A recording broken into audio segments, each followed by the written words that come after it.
destruction. An ancient rock formation was toppled by a pair of Boy Scout leaders. Fraud. You didn't look very debilitated in that video.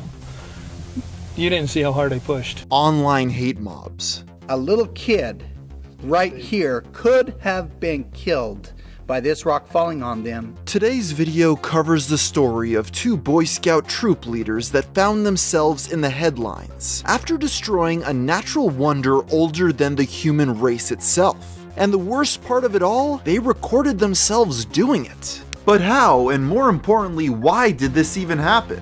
Well, this is what we'll be trying to figure out. The Mountain West is a sub-region in the United States known for its incredibly diverse terrain. Included within is Utah, for the unique stone spires that sprawl across its badlands. These rocks have an almost totem-like appearance, projecting an air of mysticism. Because of this, they've been given nicknames like hoodoos, fairy pyramids, and goblins. While the formations exist across the globe, nowhere else are they as prominent or vast. Once the subject of superstition, they have since become popular tourist attractions. Beyond geography, Utah is also known for its strong ties to Mormonism. Prior to receiving statehood, followers congregated on the territory to escape religious persecution. Once Utah was officially recognized as a state in 1896, members secured positions in local government, ensuring the church's hold over the community. Now having over 16 million members worldwide, Utah remains the cultural center of its teachings. In 1913, the Mormon Church took interest in the then newly formed Boy Scouts of America. Sharing beliefs in God and morality, they became the organization's first sponsor. This relationship would last over a century, with it becoming tradition for all Mormon boys to participate. Glenn Tuck Taylor shared that expectation. The 45-year-old father was a Mormon, whose son had just reached adolescence. Perhaps to spend more time with him, Glenn began volunteering as a supervisor. Before long, he was promoted to scout leader and was entrusted with the troop's hikes throughout nature. These excursions were fairly typical. That was until October 11th, 2013, when things would become a bit questionable. That fall day, he took the varsity troops on a field trip through the Goblin Valley State Park. Described as a showcase of geological history, it contains some of the largest goblin formations in the world. Midway through their visit, Taylor decided to take a rest. Leaning onto one of the mushroom-shaped structures, it slightly moved. This immediately drew concern from him and his accompanying volunteer chaperone, David Hall. It was the size of a car and near several popular hiking trails. If knocked over, they believed the rock could cause a fatal accident. And because of this, they decided to halt their expedition to help make the park safe. To do so, they began their attempt to topple over the 170-million-year-old structure. To document such an altruistic act, Glenn instructed Hall to start filming. The video begins with David enthusiastically singing the song Wiggle It, as Taylor pushes against the rock. When the top finally came loose, the troop began to cheer as it tumbled down the hill. Afterwards, Glenn can be seen high-fiving his son and flexing his muscles. David then boasts that they'd modified Goblin Valley before remarking, Some little kid was about ready to walk down here and die, and Glenn saved his life by getting the boulder out of the way. It's all about saving lives here at Goblin Valley. Once the scouts returned home, Glenn decided to upload this footage onto social media. Perhaps he was expecting gratitude. If so, he was sorely mistaken, as what followed next was a media storm of hate. We'll learn more about this fallout after a brief word from our sponsor.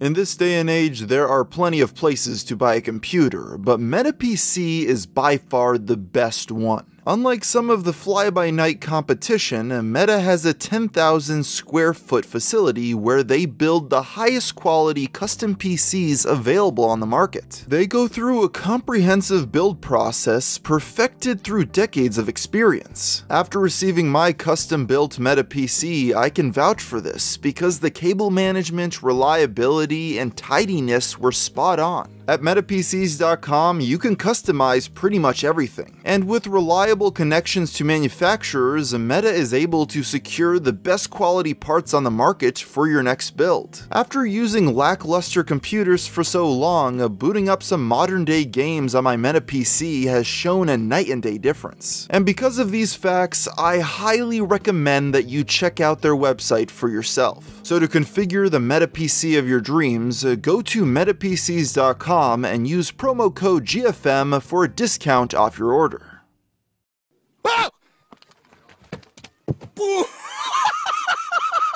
Upon uploading the video showing the destruction of a natural wonder, Glenn and the rest of the troop were in for a rude awakening. Rather than users on Facebook thanking the men, the post was instead met with a wave of criticism. Instead of the tipping being looked at as altruistic, most commenters felt the middle-aged men were more focused on creating a spectacle rather than keeping kids safe. Many also pointed out how much force it took them to destroy the rock, making any accidents unlikely. The video quickly circulated across social media, accumulating millions of views as outrage grew over what they'd done. Soon enough, it was in the news cycle, as the entire world was in awe at such flagrant unauthorized destruction of a natural landmark. Even still, the perpetrators insisted on their innocence. In fact, when asked if they'd do it again, David responded, "Absolutely." Now, it's worth pointing out that if the act hadn't been recorded, Hall and Taylor would have never been caught. But thankfully, it was, and the clip's virality caught the attention of park officials. In response, one noted that in his 22-year-long career, he had never heard of goblins rolling off their pedestal.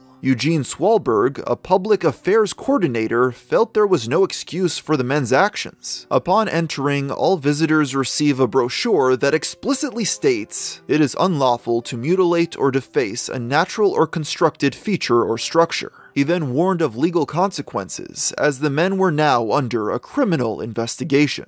In the meantime, David and Glenn were removed by the Boy Scouts of America, who issued a public statement on the matter. The organization has a leave no trace principle, which the men clearly failed to uphold. Fascinatingly, the video would have legal consequences for Glenn beyond the crime itself. You see, a month prior, he filed a personal injury lawsuit against a woman and her father over a car crash in 2009. Taylor claimed the accident had inflicted debilitating injuries to the point of disability. Of course, this was contradicted by the footage of him pushing an ancient 2,000-pound rock. When pressed by a local journalist, Taylor responded, "You didn't see how hard I pushed." He then demanded the interview not be published. Despite his objections, they released it to the world anyway, hurting his case. Shortly after, the lawsuit would be settled out of court. David, on the other hand, gave insight that made his involvement a little bit more sympathetic. He revealed that in the early 1980s, his uncle died after a boulder suddenly fell and crushed him.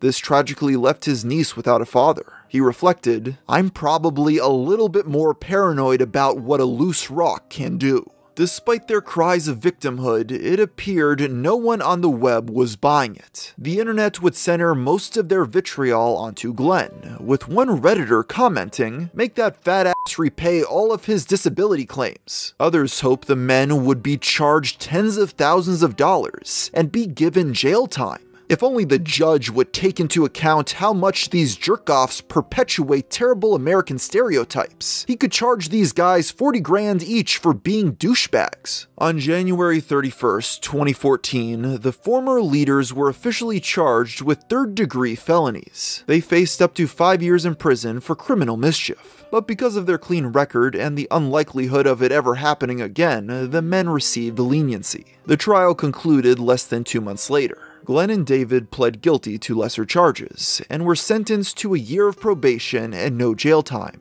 They were also ordered to pay thousands of dollars in restitution. Ultimately, many were left dissatisfied with the outcome, as no monetary amount could ameliorate the damage. As headlines at the time reported, these formations took over a millennia to create, and were destroyed in seconds by two men as a group of children egged them on.